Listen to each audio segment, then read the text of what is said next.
Gonna say we're live. I guess we're live. Hello, everyone. This is Andrew Hall. I'm going to use my deep, sexy voice this morning.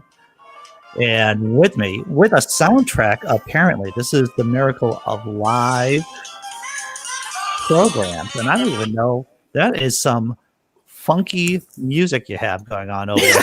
Isaac Dealey.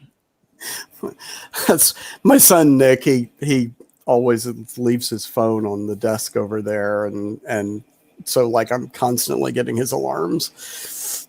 Gotcha. So Samuel Isaac Dealey, you are a YouTuber over at Hooligan. Is that the proper way? How would I don't want to butcher the name of your channel.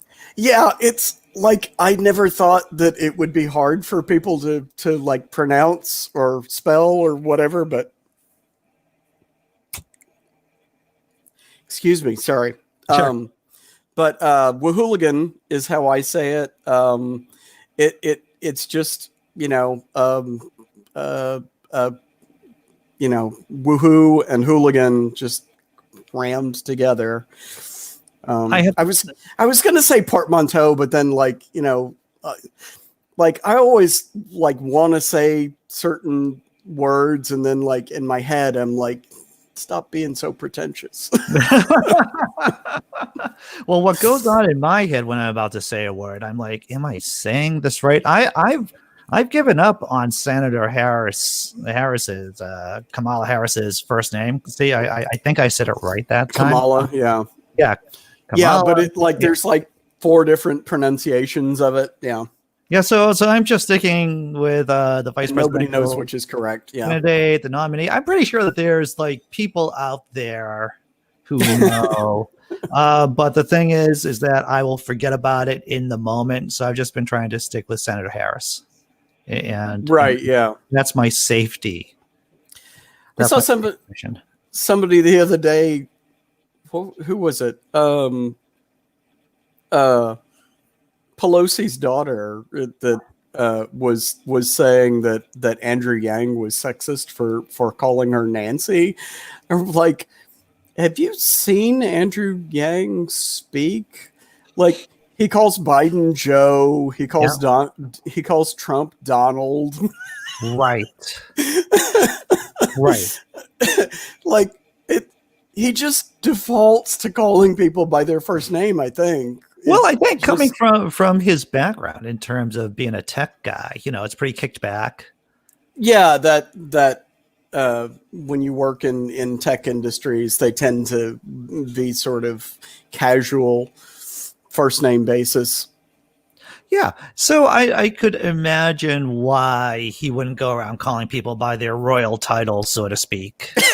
Right, yeah, he worked in LA, not in DC. Right. And so I'm always cautious about charging somebody with misogyny or racism, outside of Donald Trump again, of course. But usually what I'll try to do is that I'll try to label the behavior rather than the person, which is generally a good practice altogether. I mean, that notion of this is one of the things that gets it sticks in your head, and it's one of the problems of fascism, actually, that like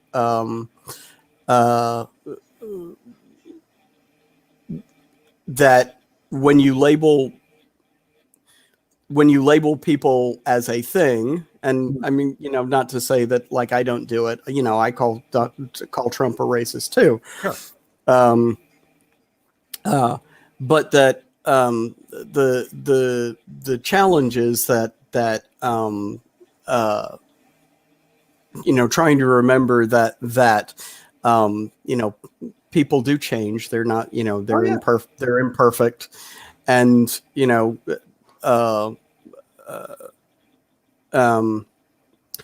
that when we label people with the isms and the when we label people with the ism, that it makes it a lot easier to sort of dehumanize them.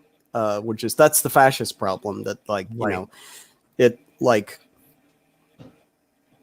Yeah, and so if I was definitely, and there's different ways about talking with people. If I was talking to someone face to face, which I mean, like in the real world. I mean, this is real. Don't get me wrong, but yeah. offline, I dimly remember talking to people Hmm. face to face. I would, I would definitely try to label behavior or what I'm hearing as something like fascist, as against to calling the person I'm The talking to person fascist. Yeah. Yeah. fascist, because once you throw that down, it's difficult to walk that back, or you're Yeah. pretty much you have made a commitment. You have decided to lock yourself into a thing, and you don't know where that thing's going to go to. It's true. I mean, you know, it can be dialed back. It's just harder. Um, you know, once you've done it, once you've gone there. But yeah, I mean, like I call people Nazis, but like not like to their face. All right. Well, I just want to say hello I to mean, remember Sammy Jenkins there in the chat. Hello. Good day. hey, Sammy. I mean, I think like I don't know if I would have a problem calling somebody a Nazi to their face if I were like, say, you know, at like a counter protest. Yeah. But that's not usually where I'm at. I mean, like I'm at Dayton is a small town, and there was like a KKK rally here a couple of years ago, and because I had family obligations, I wasn't able to get to the counter protest. But I heard after the fact. That it went real well.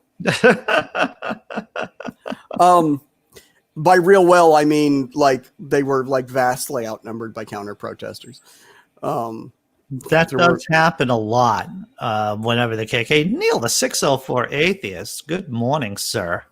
It's like Neil's out on the West Coast. He's Canadian and on the West Coast, so it is like super early for Neil. Good to see you, Neil. Hey. So Samuel, for people who don't or haven't checked out your YouTube channel, how would you explain it? Dick jokes for justice. That is really the simplest explanation.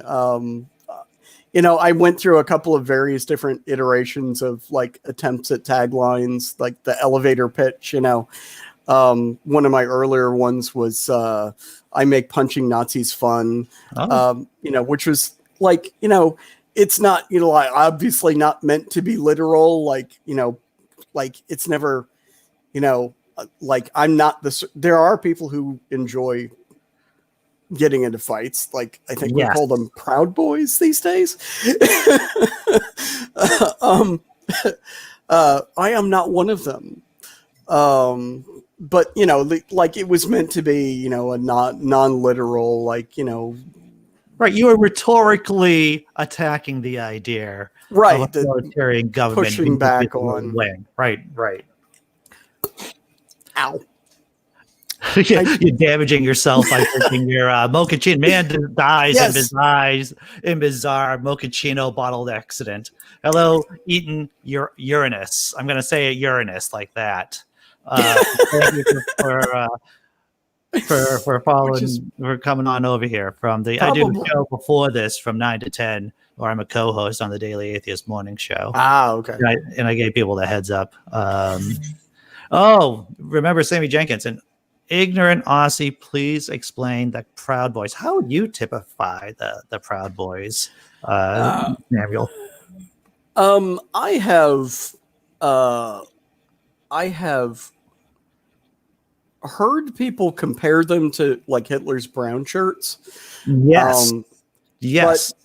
But you know, it's like you have to go back to like Umberto Eco's, you know, 14 features or something like that, because like that's the thing, is that like fascism is you know, sort of hard to define. Like, you know, a lot of things, like, you know, gender is kind of hard to define, to be honest. Yep. As much as, you know, fascists would like to make it not so. Yeah, I just actually found the Southern Poverty Law Center's explanation of who the Proud Boys are. And I'll just read like this paragraph, which seems to sum up a good amount of the Proud Boys. Yeah. Established in the midst of the 2016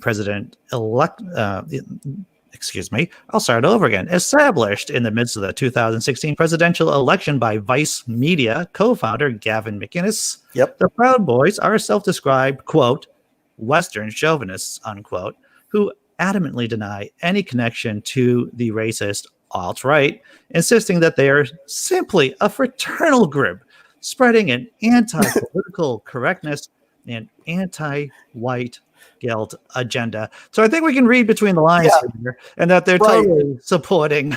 But it's a total coincidence that a lot of their members like palled around with Richard Spencer. Oh yeah. And it is Proud Boys are definitely, whenever there is a BLM, a Black Lives Matter protest, many times you'll have Proud Boys armed to the teeth. Yeah. With either like guns, or they'll have their melee weapons there, the shield and the clubs and everything like that. Yeah. And who want to mix it up. Not that like, Antifa brings shields and whatnot, shields and bats and whatever, to counter protests. But like, the Proud Boys are there, like defending the same people that have like written manifestos titled "The Great Replacement" and gone and like shot up mosques in Christchurch, or Dylan Roof. Yeah. And like the Antifa people are the ones opposing them. And no one has ever written an Antifa manifesto before a mass murder. It's just not ever happened. So, right. In a world where there are, it was funny, before we started the show, you brought up, I saw some Nazi the other day, and I thought to myself, that is so 2020. I saw a Nazi the other day, just like in a casual conversation, Andy? Yeah, well, I saw a Nazi the other day. And that is very 2020 right there. This is, but like, it is very 2020, yes. But like, you also have to understand that like, it's not a new thing. It's not like we hit January 1st and all of a sudden we had Nazis. Like, they were growing. They were like growing their ranks, actively recruiting people for a long time. They, back in like the 80s when I was a kid. Yep. They used to actually call themselves neo-Nazis. There was truth in advertising back then. Yeah. Yes, that is true. And then sometime in the 90s, they started rebranding themselves. They decided to start like growing their hair out a little longer and wearing suits and that's how you get like the Richard Spencer. And it was effective that like once they figured out after like 50 years of trying, once they figured out after 50 years of directly associating themselves with the worst genocide in recent memory. was a bad rebrand. Was a bad look. That they figured out that that it was much more effective for them to dog whistle. They started being much more successful recruiting, and they have like they grew a lot over the last like 16 years or so. Yep. And it's just very unfortunate that like circumstances sort of conspired such that like they got a political leader in the White House who, now like will only, it's like every time you ask him, it's like pulling teeth to get a condemnation out of him. I found it amazing and I'm not the first person to say this. This is not like, lightning striking wisdom, but my jaw dropped and I thought President Donald J. Trump cannot make my jaw drop any more than he has. But no, at that presidential debate, stand by. And I'm like, yeah, stand by is not a condemnation. And he's like, so give me a name about white supremacy. Right. What do you want to call them? Like, we just called them white supremacists. You don't need a better name than that. You don't need a more specific name than like, we're like, he wouldn't do this with basically any other group. And like Colbert pointed out, like, he has been more forceful of his rejection of like Robert Pattinson's girlfriends and like, it made me think of a mob boss talking to a Senate panel going, I don't know nothing about this Nostrosta. Well, yeah, he did that with the KKK. Outside of like Nazi, like KKK is like the single most recognized brand for racist hatred. And like, I'm forgetting the journalist's name.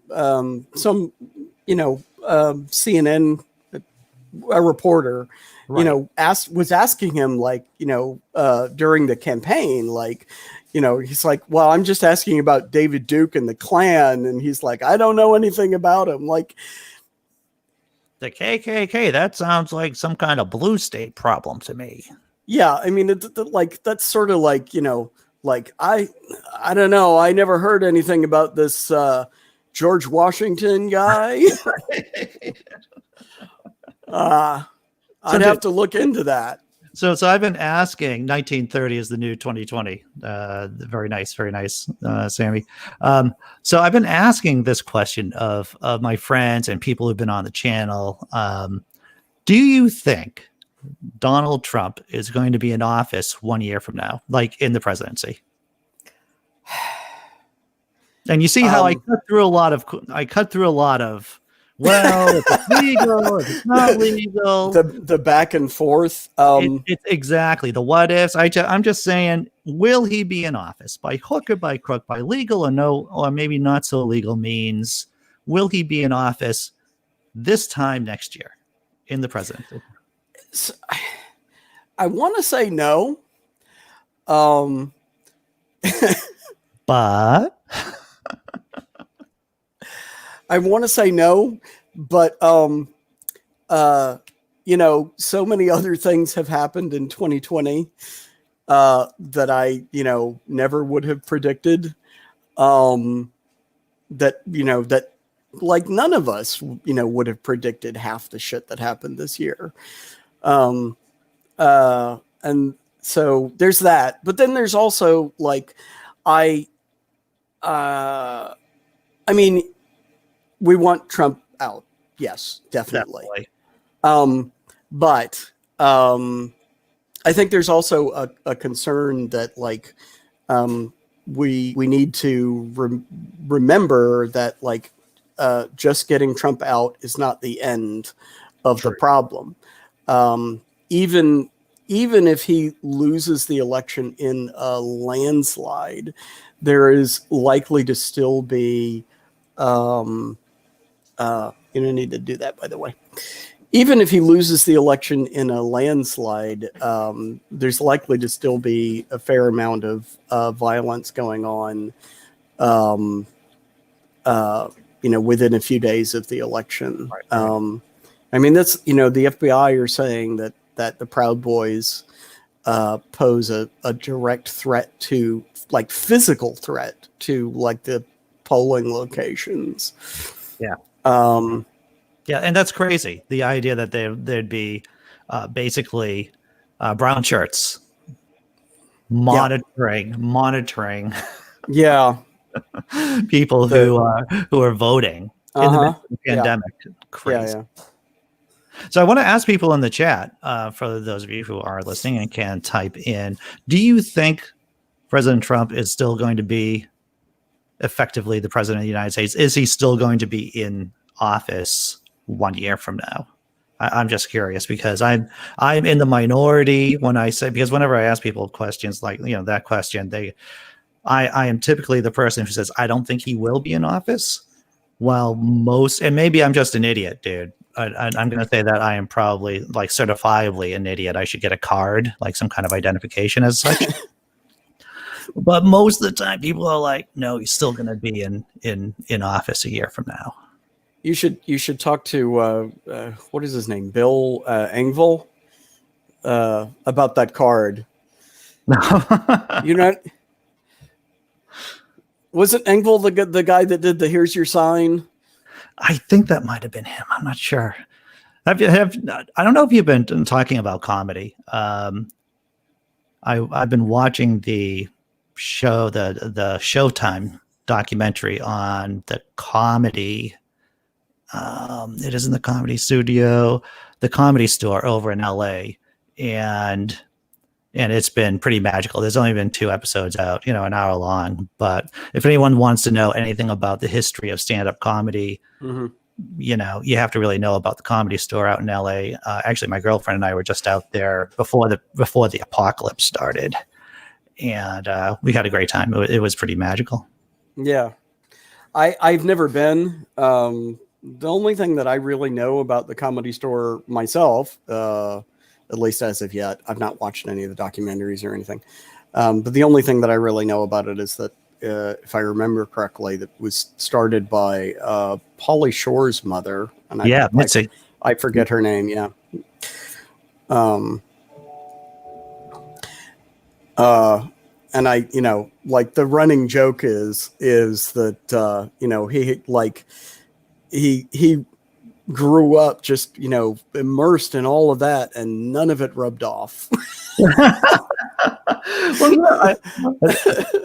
I think that Pauly Shore, he had the unfortunate or fortunate, he just had the luck of the draw that he was part of comedy royalty. So he probably got too big too fast. Yeah. Without having the skill set required to stay at that level.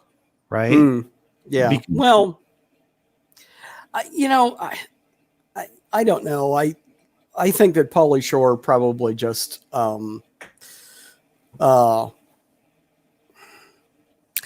it's fairly obvious to me when I see Pauly Shore, when I see his work, that he thinks that what he's doing is funny. And like, I don't think he really needs, help from me. Like he has a fan base. He's making, his money. That's fine. I mean, there's, you don't have to be, raking in, the kind of cash that like George Carlin got, or George Carlin, yeah, or Robin Williams. Oh yeah. You don't have to be like, raking in all of that to be, to be successful as a comedian. As long as you're able to pay your bills. Yeah. Well, that's great. You talk to most comedians who are like road comics or, who make their main living. That's all they really care about is that they put a roof over their head, can they put gas in their car. Right.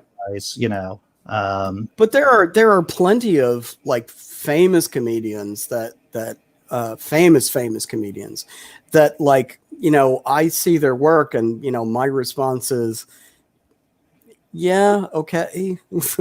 Pauly Shore is just one example. Like, the guy from Full House. Bob Saget. He's got a dirty mouth. He's like one of those guys who you see his TV show and then you see his stand up and it's like one of the dirtiest. You're right. Yeah. they're night and day because he had to be spit and polish for TV. Right. Um, I just want to point out that, or talk to people in the chat, Mr. Uranus. I'm going to think of all these different ways of saying that planet. I think the chances are fair to middling that he will still be in. I think, well, yep. You know, was it Futurama? Futurama did a joke on that one where he said, we changed the name of the planet years ago to get rid of that stupid joke. Well, what's the name? What did you rename the planet to? Your rectum. That's great. That's great. Let's see.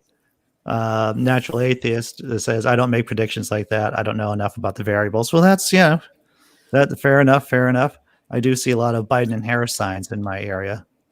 I live in a red state in the country. Well, that is, I still think that those of us liberals who live in these safe zones, we should be giving stipends to all of you, all the liberals who live out in the country in these red state counties or states. There should be like some kind of check, a monthly check you guys get for living in the tough areas. Right. You're frontiers people. Mm-hmm. You gotta deal with MAGA folks. And there's all this resistance to the idea of basic income. Like, that like basic income already exists in the US, right? Everybody that lives in Alaska gets a check every month, and it's not huge. It's not like the $2,000 a month that has been floated as for like the pandemic, which absolutely should be happening, and it's only not because the people that run our government are corrupt, crazy James Bond villains. But I mean, literally, like there was a video of Mitch McConnell in a debate with Amy McGrath the other day. She's running against him. They're trying to unseat him. And, my God, I hope they do. But it would have been a lot better if we could have got somebody other than McGrath in there. But they're at the debate, and she's talking about how like McConnell is literally blocking any attempt to give people relief from the pandemic. And his literal response was just to laugh in everybody's face. That like, people are dying. That's hilarious to me. I never thought, I thought Hillary Clinton had a not so friendly laugh, right? She had a non-user friendly laugh, but then I saw Mitch McConnell laugh, and I'm like, oh yeah, please stop doing that. You're like some kind of, Lovecraftian fish person. Yes, he does. He looks like a creepy animated skeleton when he laughs. Oh, yeah, it is. It's right out of the horror of Insomuch, or I think that's the name of the story. Vincent Price. Innsmouth, the Innsmouth. Shadows over Innsmouth. Right. There we go. We have, remember Sammy Davis. I would have said no for Trump being in office, but Trump has blown all of my belief of what's possible from a president out of the water. Yeah. Well, yeah, and a whole bunch of people that have, excuse me. Sure. A whole bunch of people that have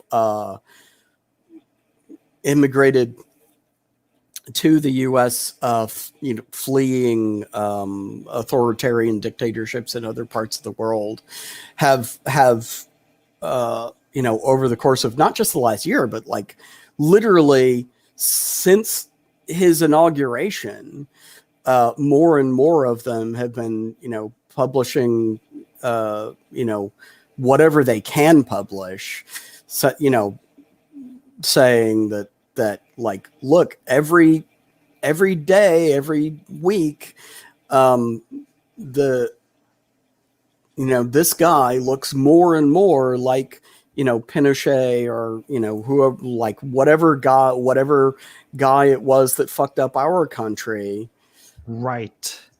And, everybody just continues on with, in this state of denial about like the creep of fascism. Oh yeah. Yeah. And it is a creep. So, Neil, the 604 atheist, has to go to work. He's actually gainfully employed at what I understand they call a job. Good seeing you, Neil. How dare you, sir? How dare you? How dare you, indeed. Remember Sammy Jenkins is saying he is Googling Mitch McConnell's weird laugh, and it's like, do so at your own risk, because you may not be able to sleep later on tonight. It is terrifying, to be honest. It is like, it shouldn't be. This is a thing that like everybody should be able to do without scaring people. But yeah. I am totally convinced that like, the politicians like kissing the baby thing, like I am totally convinced that like you could not get Mitch McConnell to kiss a baby because the babies would just scream in terror. Well, and the thing is, from watching Mitch McConnell laugh, that's just his real laugh. Yeah. Just being spontaneously laughing. He's not like, doing a fake laugh for the camera or anything like that, but this is just him being natural.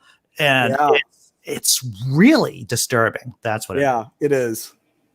So Tons of Mice. Hello, Mr. Tons of Mice, Arkyland resident here. So you want to check for being out the frontier, basically, of living Arkansas? I believe Arkansas. Yeah. They and depending on the red state too. Don't get me wrong. I think there should be a sliding scale of how red your red state is. If you're like super red state, the check should be higher. Let's face it. Texas, thankfully, a bit of a ray of hope in that, like, Texas is actually still within the statistical range in which it could theoretically flip. It could, you're right. Which is, having grown up in Texas, I'm not sure if it will. Well, tell me, okay, so I've only been to Texas twice. Once I drove through the Panhandle to get to New Mexico, and I was only there for a short period of time. Just drove through it. Mm-hmm. Last year, during the holidays, my girlfriend is from Houston, so I spent a number of days in Houston, and we drove around. She has family in Texas, so we drove around. And what strikes me is about Texas is that Texans really love being Texans. Am I wrong on that? Texas has too much pride. It's people talk about like gay pride and like, but like LGBT people have a reason for pride, right? Like the Pride Month and the Pride parades started as a riot because like they were being beat up by cops, and like the law at the time was like you would go to jail if a dude was wearing a dress. Yep. And so the Stonewall riots, where like the cops were kept going in and raiding this one particular bar. And eventually, like it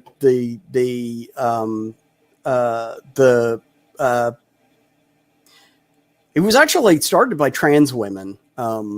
Interesting.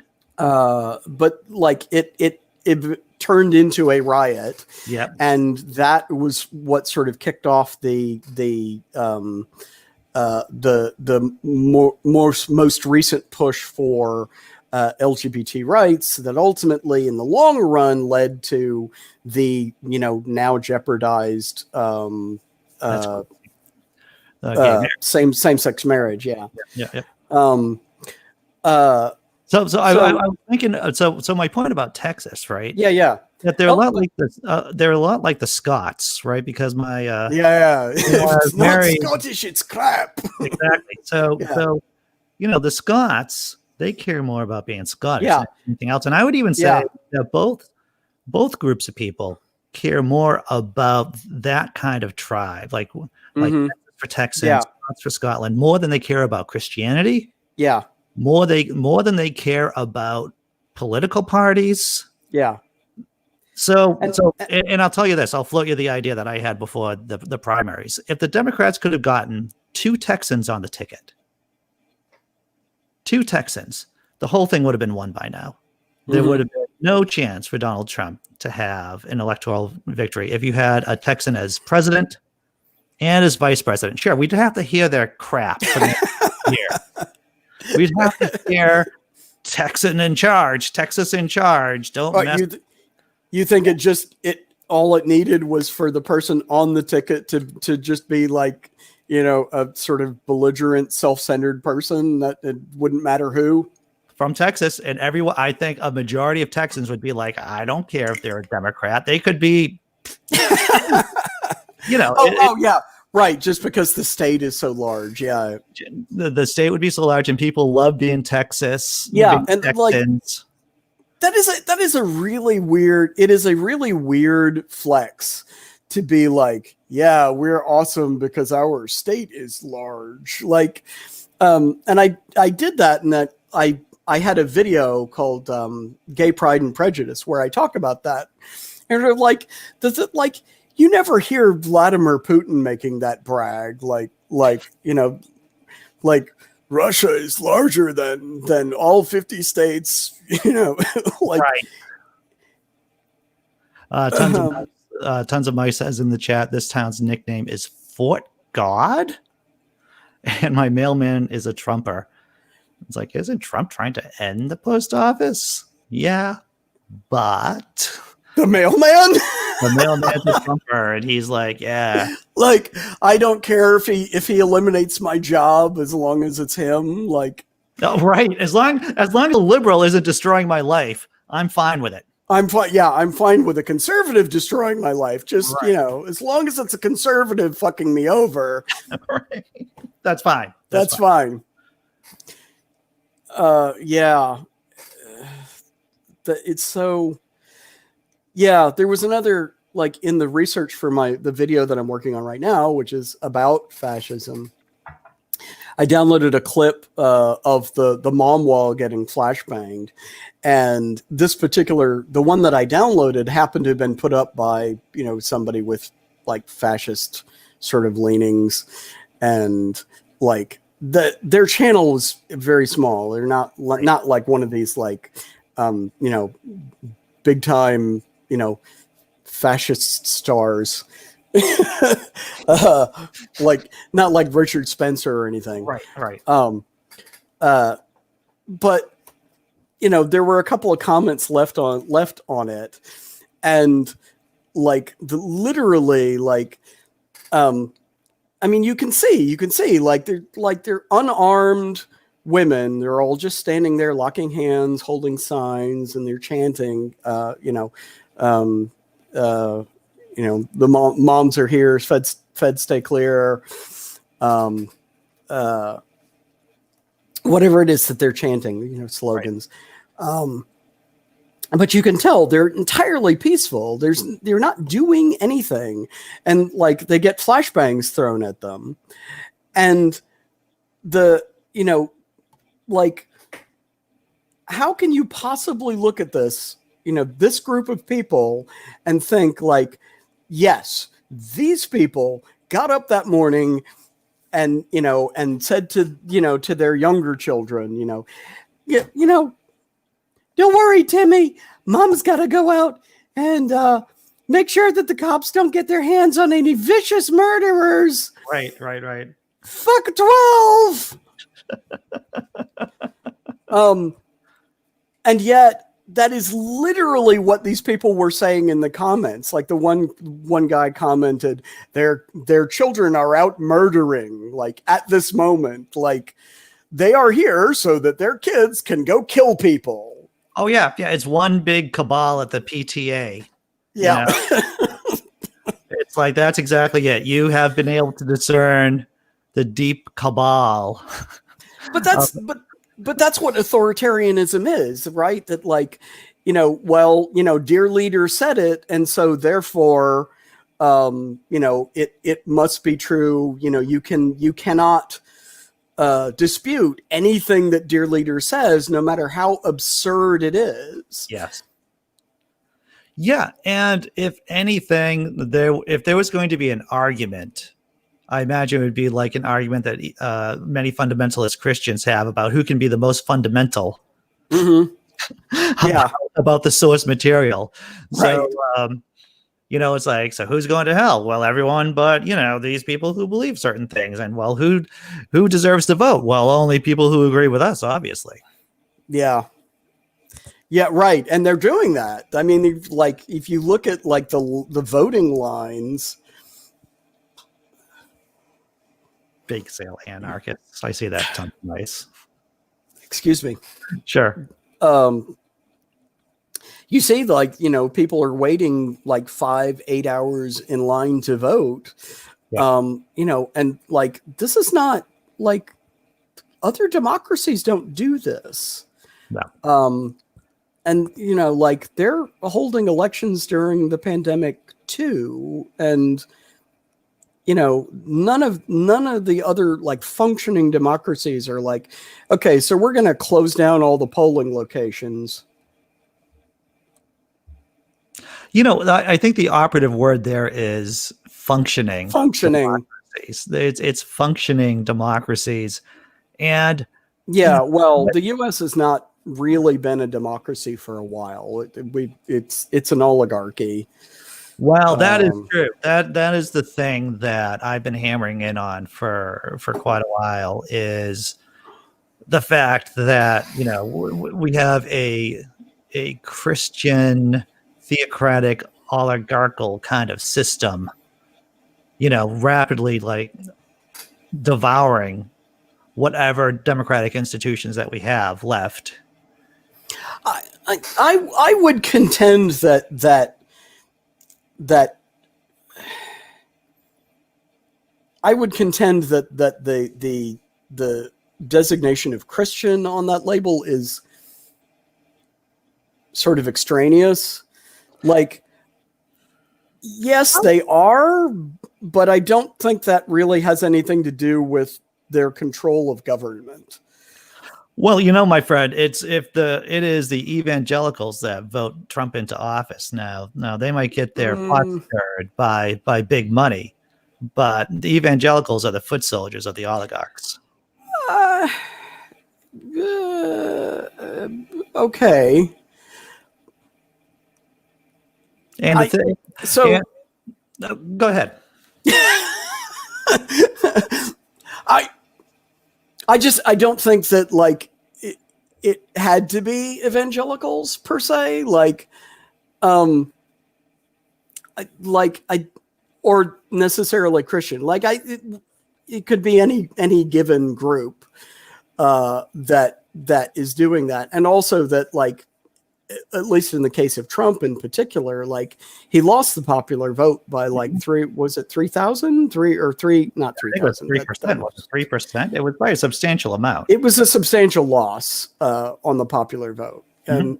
And that like, so in that particular case, as an example, like it's not really so much the evangelicals, although they contributed, as much as it is the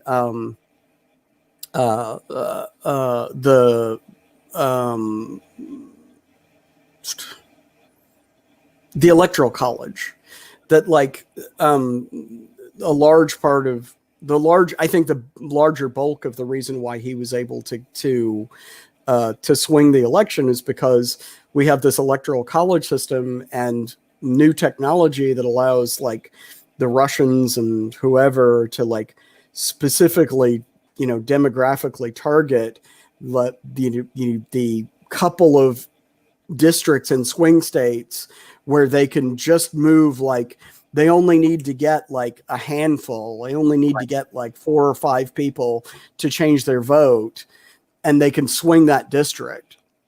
So I have to ask you, this is an interesting question because I just thought of it myself, and it's from in my own narcissism. I think it's an interesting question. Have you gotten any kickback, any kind of pushback from other liberals when you refer to the other side or some certain people as like legitimate Nazis or fascists? Are they saying like, because I remember like years ago when Trump first got into office and just before that, there was a lot of conversations, at least on Twitter, on You Facebook. can't call PewDiePie a Nazi. You can't call people Nazis. Yeah. They're not really Nazis. Sure, they Yeah. might be talking Nazi stuff, but you They can't might be hanging out with Richard Spencer. They might be, yeah.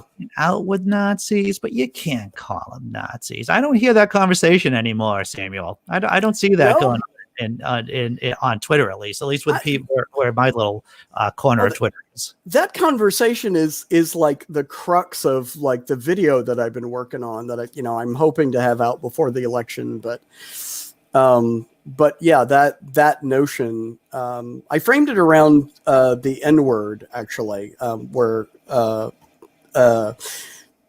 like it opens with me saying, there's this word that we're not supposed to say, and I appreciate you not saying it on this channel.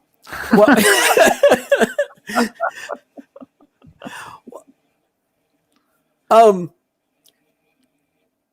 but that opening is there's this word that we're not supposed to say, and it creates all this pain, or it reflects all this pain. It opens old wounds, and the word is Nazi. Oh, okay, I hear you. Right. I like that. And so that's like I framed it that way because like you do occasionally hear people make that comment that like that's too harsh. You can't call them that. And it was Cory Bush the other day that like somebody in the I think that one of the senators in the confirmation hearing for Amy Coney Barrett had said that like, I think like racist is about the worst thing that you can call somebody. And Cory Bush responded that wait till they hear what racists call us. He's going to be shocked. That statement, the worst thing you can call someone is racist, seems to come right from some kind of suburban cul-de-sac. Uh-huh. Yeah. That's crazy, dude. So this is from Tons of Mice in the chat. Mailman thinks Pence is the best of the four. That's the best of the presidential and vice presidential candidates, I imagine. And he likes the idea of a Christian nation run by a godly man. Yeah, well, you would have to talk to the founders about that, I guess. Remember how all the conservatives are like totally about like, we have to get back to the founders' original intentions. Well, I tell you what, it wasn't Christianity. No, it was not Christianity. And, I like to point out if I do happen across someone who does give me the idea that they need to have a godly man running the country, I like to bring up like historical figures who happen to be godly men, but were horrible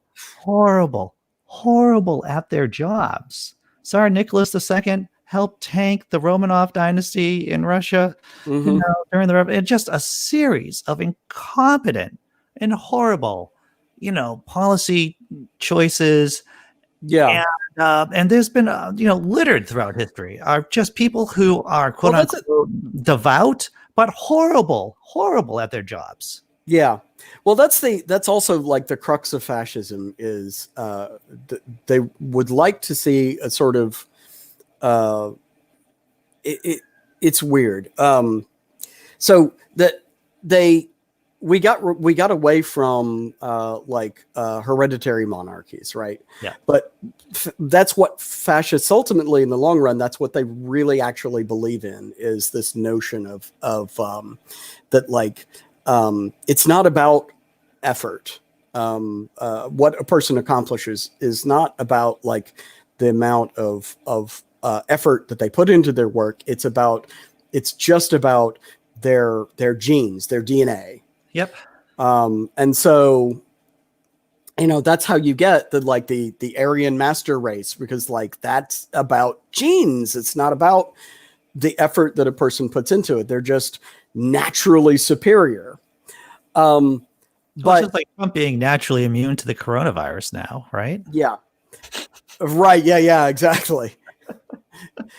Exactly. It's not his doing. He's just Just like better blessed. He's blessed. than everybody else. Yeah.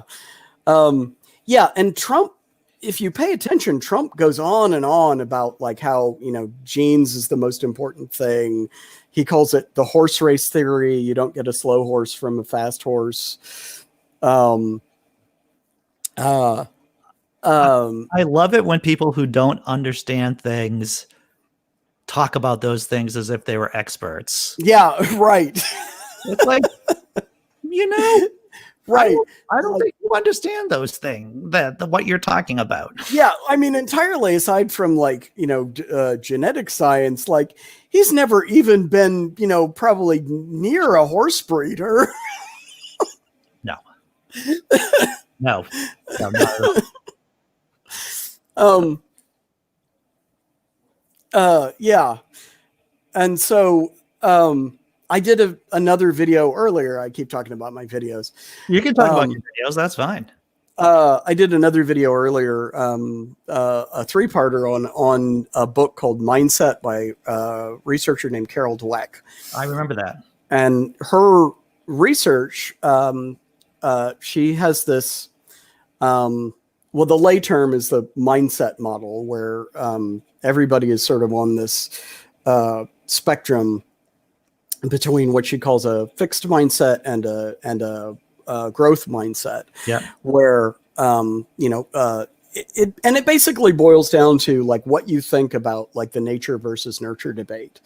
So nature is fixed and nurture is growth. And so if you're on the nurture side, you believe that like the most important thing is like effort and practice, like training specifically to improve your skill set. If you're on the that's nurture or growth, right? And if you're on the nature or fixed end of the spectrum, it's just about your genes. Like it has nothing to do with you. Genes are destiny, right? And like, but historically, that's gotten us into a lot of trouble. Like all of the kings and queens, all of the aristocracies, the genetic monarchies, like all the inbreeding. Yeah, more is not more. I mean, that's one thing you learn about genetics and the royal houses of Europe is more of that is not good. More is not right. You just gotta look at a dog, a purebred dog, and you look at them, and they're like tons. Yeah, they have all sorts of illnesses because of the pure breeding. Yeah. So the idea about this, once again, it's people who don't understand genetics, who don't understand how science works. They're making profound statements about survival of the fittest, or you have to be, natural selection automatically means that we're all selfish bastards who don't, who don't care about anyone else besides themselves. Right. Except that, if you look at historically, like if natural selection actually works, then look at like the way that human societies are formed, the way that if people, if selfishness were, the best way to go about things, we wouldn't be all communal like we are. No, we would not. If anything, I've seen this by more than one scientist saying that it's really survival of the friendliest, or at least people who have the social skills to get along with each other. Mm-hmm. Yeah, you are much better adapted to survive if you are working together with your family and your community to make sure that everyone has the resources that they need. Right. Exactly. You know what, dude? We are heading down towards the end of an hour, which I find hard to believe, but it is so, so true. So says the clock. Um, was there anything you wanted to talk about that we just didn't get to? Um, Not in particular. I mean, I I'm such a workaholic. Like, I am spending like my whole days like editing this fascism video, and like part of the reason why it takes me so long is because every day there's new videos, and I'm like downloading the new videos about things like the Gretchen Whitmer Oh, kidnapping plot, and it's so, yeah. and so part of the reason that this new video is taking me so long is because I keep seeing new things in the news that, downloading those videos to clip into my, and it's like, it's already like the video is already almost 2 hours in length. That's a long video. And, I don't know how I'm going to cut it down. And I'm so frustrated by this, but like, I feel like it's necessary, and maybe I get it out before the election. I hope so, but like it's going to go out one way or another. Cause like, look, even if Trump loses, yeah, we still have a lot of work. Like, even if Trump loses, Tom Cotton is still in the Senate or Congress or whatever. Yep. I mean, we got rid of Steve King, thank God. But there's a bunch of them that are still there. Tom Cotton, Ted Cruz, what's his name? Lindsey Graham, who, yeah. I like. Lindsey is not one of the sort of overt fascists. I think he's not. He's complicit. Exactly. That's the thing. Like Tom Cotton, the wind blows. Oh, it's going right. Well, I could do that. Sure, I could do that. Tom Cotton and Chad Wolf are the sort of people that will yeah, I'm going to go do the thing myself. I'm going to make sure it happens. And Lindsey Graham is just the like, oh, it's Nazis now. Okay, that's fine. Sure, I'm down with that. I can do that. Man, so Samuel, it's been great having you on my channel. Yeah. It's been great talking with you. As always, it's great talking with you. Where can people find you online, brother? I have a webcomic that's been on hiatus for a couple of years at whooligan.com.